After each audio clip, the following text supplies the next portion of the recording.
January 23rd, 2024. Today we got a measure move up from this low to this high right here. And that's exactly where that went. Why this high, or why was this high important? Well, I thought it was important because this was a wedge. So one, two, three.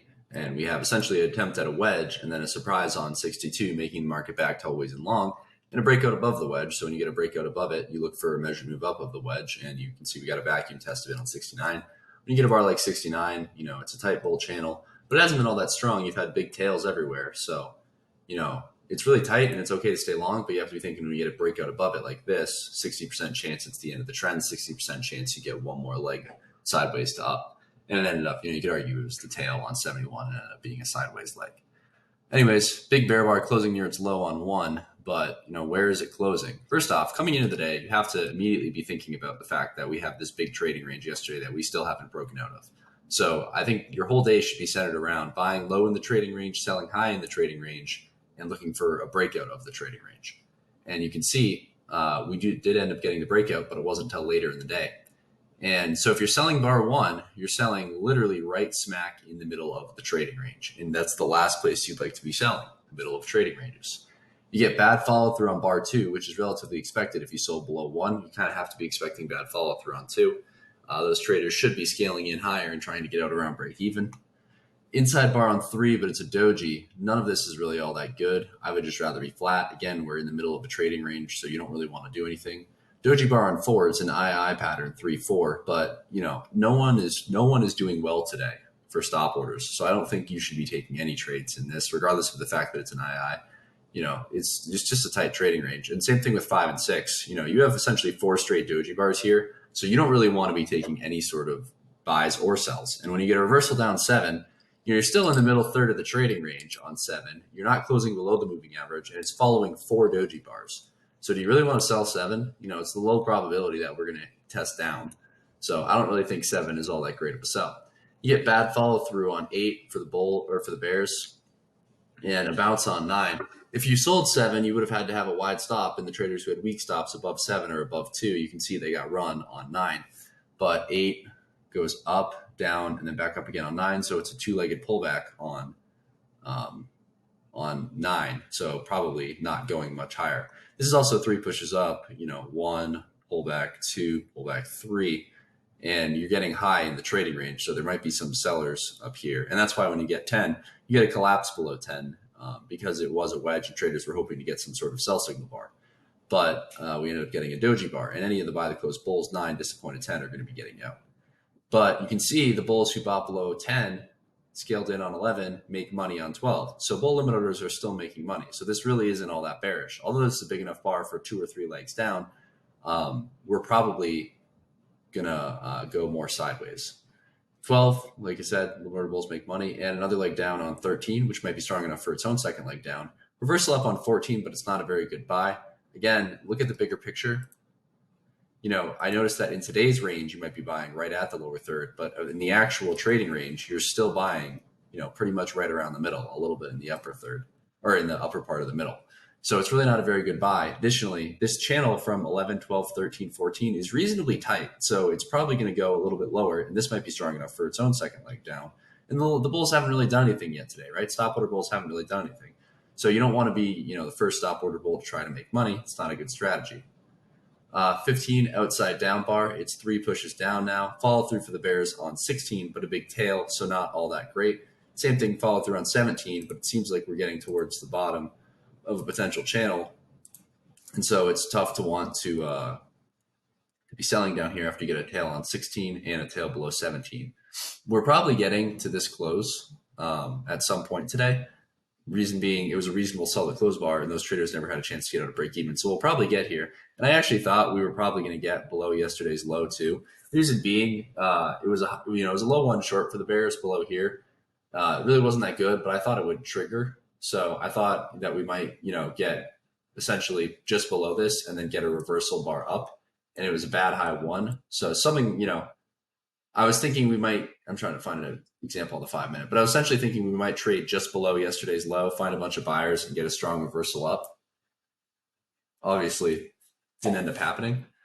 Disappointing disappointing follow through on 18 for any bears who are selling close of 17. And bears see a bull bar 18, they start exiting their long or their shorts, just knowing that we'll probably get a second leg down from 15 through 17. It's really not all that great to be short right now. Follow through for the bulls on 19 and more follow through on 20, but these bars aren't all that great. Bulls need really strong bull bars closing near their highs. It's more likely that we're going to actually get some sort of another leg down because the bear channel down to 18 was relatively tight. So I still think we're going to get another leg down at this point. 21, a bear bar. It's a surprise. It's stronger than you'd expect. Bears will take the sell below 21, knowing it's a swing trade. They're hoping to get something like this. They know they probably won't, but they're hoping to get a big swing down, and they're willing to scalp out if, since this looks like a leg in a trading range, they're hoping the market's going to get stronger. But it's not very high probability that the market's going to get stronger. We could be in a broad bull or a broad bear channel. So even if that's the case, you're selling high in the broad bear channel. So it's an okay swing short because you figure a lot of times you're going to be able to at least scalp out with something. So I think it's an okay swing sell below 21. But look at the follow through you get 22 and 23. 22 has a big tail on the top and a big tail on the bottom. So it's really not all that good. 23 tests the breakout point. So it goes all the way back to the 21 low where the bears were initially selling. And you can see they sold again. But this could trap some bears out who had break-even stops. But at the same time, this bar now has a ton of overlap with 22. So 23 has heavy overlap with 22. And 22 has big tails on both sides. And 23 has a big tail. So it's really not that great. Doji bar on 24 usually means the buy the close or the sell the close trend is going to be coming to an end within a couple of bars. And you can see we get one more bar to the downside, 25, and test this close.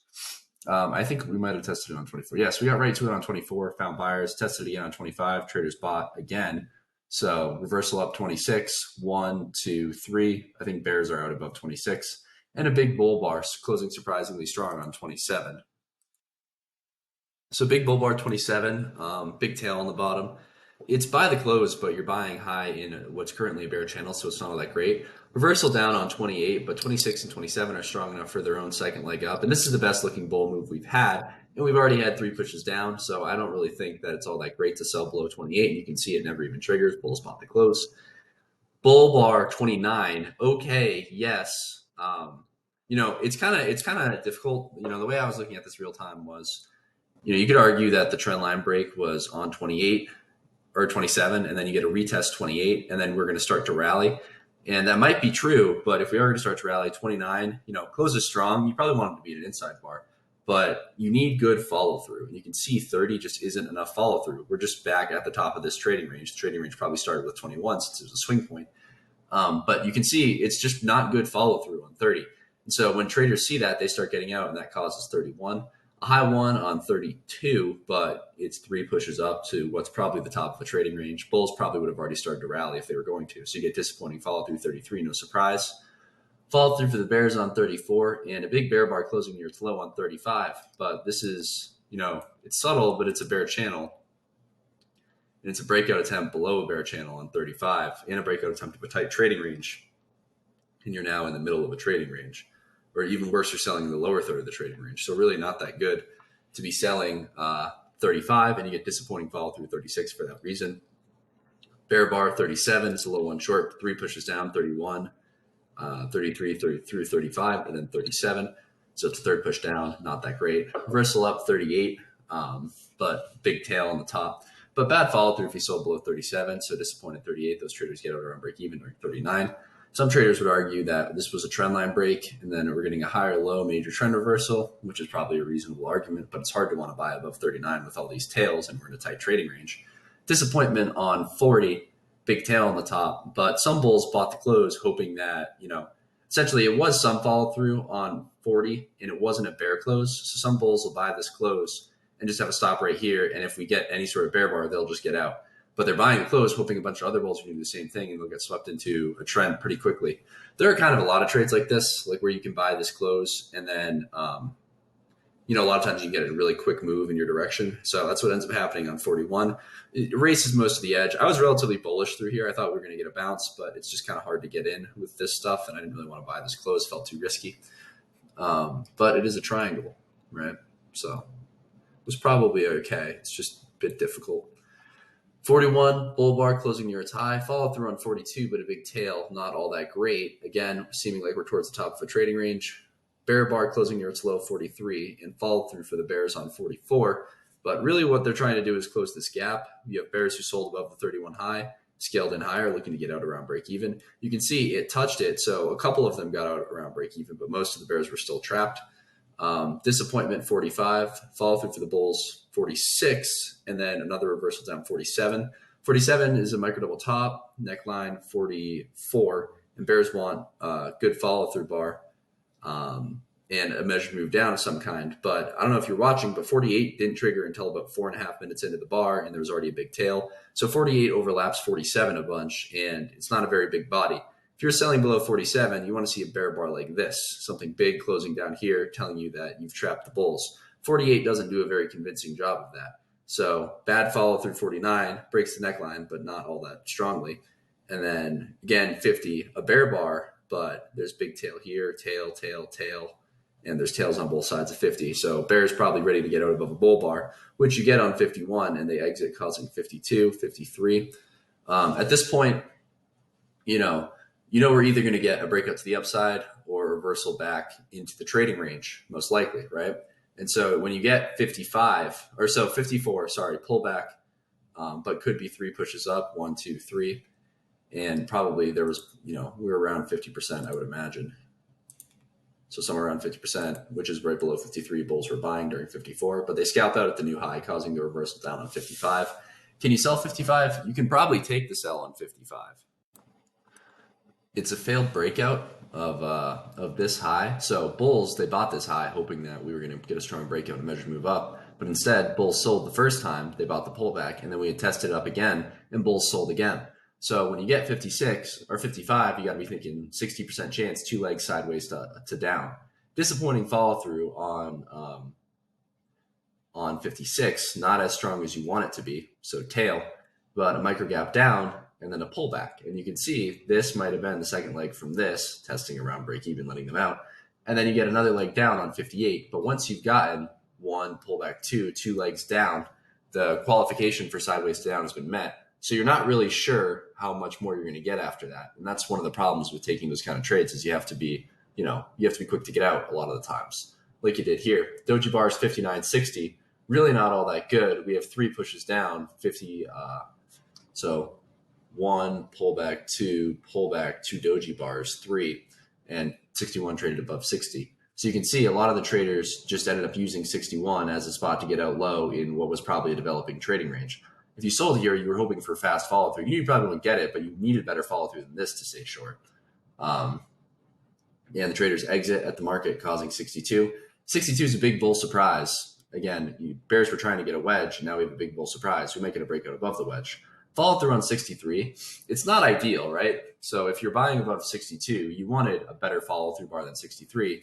But buying above 62, I think a lot of the risk was you were buying high in a trading range, so you might get trapped and get a bear bar here. And 63 is still a bull bar. So while it wasn't the best follow through in the world on 63, it was still follow through, and it was good enough that a lot of traders bought the close, and we got a big rally on 64. Inside bar 65, still okay to be long. And I think it was okay, if you bought down here, look how tight this channel is, right? So it's a really tight channel and then a big breakout towards the measured move. And that, the day was relatively small, but because on the daily chart, the context made sense for the day to be small because you have a small bar here. So obviously we're probably not going to get a giant bear bar. Occasionally you might, maybe 20% of the time. And I would say sometimes you get a big outside up bar as well, but really not all that often. You have to be expecting us to go more sideways here and a small bar. And we ended up getting an inside bar today. On the Emini, I suppose we poked above it, but on the SPY, there was not time, I would think. Yeah, see. So, inside day. Anyways, really tight channel up, 69, 60% chance end of the trend, 60% chance, one more leg up. And, you get a doji on 70, you had 66 is a doji, 67 is a doji, 68 could be considered a doji. So you've had essentially 4 dojis in 5 bars, or 4 or 5 dojis in 5 or 6 bars. So I think it makes a lot of sense to get out below 71. You're probably not going to get that much more, and it's a bear bar closing near its low. So probably better to get out. For stop orders today, I thought 21 was fine. 39 was probably fine, and you could have bought the close any of these bars, but I thought the 55 was fine too, but you got to find a way to get out. Just difficult trading overall today, I think. There's a couple of good, major trend reversal here. The context was good, but hard to buy that signal bar. On the daily chart, I already talked about. Weekly chart, again, bulls want to get follow through, but this is probably going to be disappointing follow through for the bulls right here. I would imagine that this week is not going to be a massive bull bar. So I would watch the open of the week, as I think it'll probably be some sort of doji bar, and traders will be fighting over the close.